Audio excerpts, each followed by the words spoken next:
Tuan-tuan balik pada kitab kita. Rasulullah sallallahu alaihi wasallam, Allahumma salli ala sayyidina Muhammad. Rasulullah sallallahu alaihi wasallam bersabda, "Khatayahu kama yatahatu minasy-syajarati warraquha." Seorang hakim, kesedihan menyebabkan tidak suka makan dan ketakutan menyebabkan dia jauhkan diri dari dosa dan pengharapan sebagai penguat untuk berbuat taat dan mengingat akan mati menyebabkan tidak masuk campur apa yang bukan kepentingannya. Dan Rasulullah sallallahu alaihi wasallam bersabda, Iza sya'arra qalbul mu'minin min khasyatillah ta'ala tahatat anhu khatayahu kama yatahatu min syajarati warraquha. Jika berasa gentar hati seorang mukmin kerana takut kepada Allah, maka runtuhlah dosa-dosanya bagaikan daun kering yang runtuh dari pokok. Berguguran. Pokok yang dah ada daun kering gugur. Bagaimana pokok itu gugur? Begitulah orang yang beriman, orang mukmin, kalau ada gentar hatinya, takut hatinya pada Allah Subhanahu wa taala. Nak buat sesuatu dosa, Allah, ni Allah larang, Allah tak bagi. Takut aku tak buat kerana Allah. Maka gugur dosa-dosa yang ada pada dia. Nabi sallallahu alaihi wasallam pada kita satu motivasi. Kalau kita takut pada Allah, dosa kita gugur. Umpama gugurnya daun-daun kering. Hati kita rasa takut. Hati ni tuan-tuan, jadi 4 peringkat, 4 bahagian. Ya, yang kita nama hati. Hati ni lembut. Gigit tak payah pakai gigi geraham, tak payah. Ya, tak payah pakai gigi depan. Pakai gusi putus. Lembutnya dia hati ni. Tapi kalau dia keras jangan main. Engkau ni keras hati, Roy. Cerita apa? Roy, kau keras hati, Roy. Bila-bila remaja kan. Kalau hati keras tuan-tuan, habis. Orang perempuan ni lembut, tapi kalau dia keras, adik Sayyidina Umar radhiyallahu. Sayyidina Umar sebelum Islam, dia dengar adik dia baca Quran, kan? Lalu kat rumah adik dia, bila dia nak pergi pancung Nabi, dia nak pancung kepala Nabi tu. Jumpa dengan seorang sahabat, dia kata, "Engkau sebelum pergi kau bunuh Muhammad, kau pergi tengok adik kau ada Islam." Terus pergi rumah adik dia. Terus pergi. Dengar adik dia baca Quran. Terpa masuk, tolak pintu, masuk terus. Terekam, mai apa yang kau baca. Paksa adik dia. Keluar, iparnya keluar, dia lampangnya iparnya. Tergolek terus. Ni Umar. Mai kau baca. Dia tengok lembaran. Umar baru nak capai, adik yang takut tadi, tepis tangan Umar. Nampak? Orang yang bila terima Islam, semangat dia ada. Keras jadi hati dia. Pampai tangan Umar. Kau jangan pegang ini. Quran ini suci. Kau kotor. Merah Umar. Merah kenapa? Terkejut. Orang perempuan ni tuan-tuan lembut-lembut dia, lembut-lembut dia. Kalau dia hati keras, jangan. Kalau hati dia kata, habis. Wujudlah macam mana tu? Minta maaf. Hati ni. Lembut, tapi kalau dia keras. Orang yang keras sangat, cakap macam mana pun, berilah inzar, berilah tazkirah, berilah peringatan. Dosa ini tak boleh buat, ini maksiat, jangan buat dosa. Kalau hati dia dah tertutup. Tak ada timur. Air kalau menitik setiap hari, air pahit tu. Setiap hari titik. Tak. Atas batu, lekuk dia, berlubang batu. Besi macam mana wajah sekalipun, titik air berkarat besi. Hati manusia tak. Kalau dia keras hati dia, nampak? Sebab tu bahagian hati dia ada sodrun, qalbun, fuad, lub. Semua hati. Lub ni bahagian dalam sekali hati. Hati kecil yang kita panggil. Naluri, hati kecil. Kadang-kadang hati kecil orang beriman ni betul. Kita ni kadang-kadang kita berjalan, tengok benda tak elok, tak datang. Tengoknya dia, itu orang beriman, ada hati kecil dia. Tengok sampah, apa sampah ni? Dalam masjid ni tengok-tengok ada tai cicak. Tai cicak. Hati kecil kata apa dia? Ambil. Hati kecil kata ambil tai cicak tu buang. Patutnya bila hati kecil berkata terus buat. Cari penyeduk sapu, buang. Sebab hati kecil kita itu betul. Tiba-tiba datang perasaan lain. Tok Siap ada, dia halal. Nah, Tok Siap ada, serah Tok Siap lah. Ni syaitan datang. Sepatutnya hati kecil kita dah cakap tadi, lub nama dia dalam sekali. Nah, kita pergi tengok ada sampah, ada benda berlombok. Apa buang sampah kat sini? Hati kecil kita kata, apa dia? Ambillah sampah ni, letak dalam tu sampah. Tiba-tiba kita kata tak payahlah. Biarlah. Tukang kebun dah ada, pekerja dah ada, dulikkanlah. Itu tak ganggu hati. Jika perasaan gentar hati seorang mukmin kerana takut pada Allah, maka gugurlah dosa-dosa dia umpama daun kering, kata Nabi sallallahu alaihi wasallam.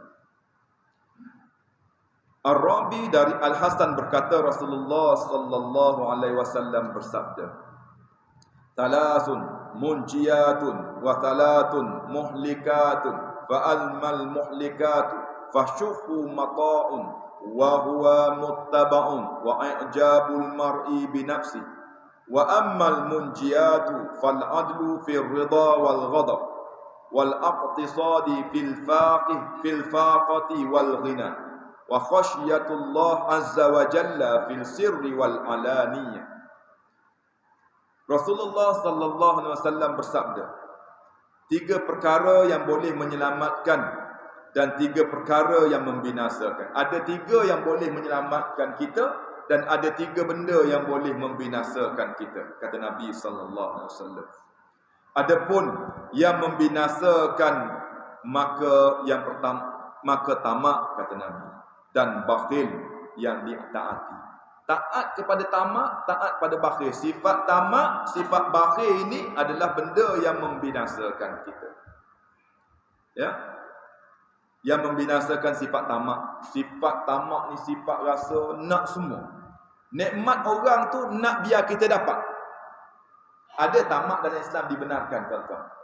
Sifat tamak, nak benda. Apa dia tamak? Tamak tengok orang beribadah. Aku nak buat macam dia. Aku nak beribadah, aku nak lawan dia. Ada tamak dalam menuntut ilmu. Orang duduk belajar ilmu, aku nak ikut dia. Dia ada ilmu, aku nak ada ilmu. Dia pandai, aku nak pandai. Maknanya tamak dibenarkan. Tamak ni macam mana? Tamak yang tak dibenarkan. Kita nak nikmat yang orang dapat tu, kita iri hati. Iri hati dengan nikmat yang orang dapat dan kita nak kita dapat. Ada juga tamak yang dia iri hati dengan orang, tapi dia kata dia tak dapat pun tak apa, jangan member tu dapat, jangan orang tu dapat. Dia buat tindakan juga berdosa. Tapi kalau datang perasaan tamak, dia lawan dalam tamak. Iri hati tengok jiran, kita lawan. Iri hati dalam perut kita. Perasaan dalam hati kita datang. Dia ni. Rasa macam tu. Tapi kita tak luahkan, kita tidak khianati dia. Bila dia datang minta tolong kita tolong dia. Tapi hati kita masih terasa. Masa tu kita lawan. Kita tak tunjukkan iri hati kat dia. Kita tidak musnahkan nikmat yang dia dapat. Masa tu kita lawan, itu jihad. Syaitan kacau kita supaya kita iri hati dengan jiran, dengan saudara, dengan adik-beradik kita. Kita adik-beradik ada. Sepatutnya kita dapat nikmat sama dengan dia, tapi dia dapat nikmat tersebut. Contoh, kita iri hati, tapi kita pergi juga kenduri, kita pergi tolong dia. Perasaan datang, kita lawan. Kita bermanis muka dengan dia, itu jihad. Allah nak beri pahala. Gangguan syaitan kita lawan. Yang tak boleh, kita ambil, kita musnahkan dia. Kita rosakkan dia.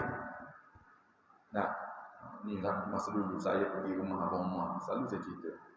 Abang Omar betul. Bengkel kan? Pasal apa bang masuk bengkel? Dia buka enjin. Dia kata ada garam. Ada pasir. Pasir dalam minyak ke pasir dalam enjin? Saya tak ingat. Dua tu lah. Ada pasir. Pasir? Pasal apa? Dia pun bisik. Bini dia masuk pasir dalam enjin, dalam tangki minyak.